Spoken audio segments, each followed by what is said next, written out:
Azərbaycan idmançılarına qarşı edilən haqsızlıqlardan ən böyüyünün avqust ayında 30 ili tamam olacaq.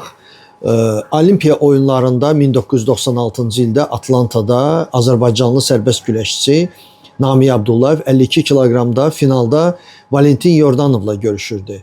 Görüş heç-heçə bitdi və əlavə edilən dəqiqələrdə hakim heç nədən xal olmayan yerdə qələbə xalını Valentin Yordanova verdi və onu çempion elan etdi. Namiq Abdullayev öz etirazını bildirdi və döşəkdən qalxmaq istəmədi. Amma buna baxmayaraq Yordanov çempion elan edildi və qızıl medal əldə etdi.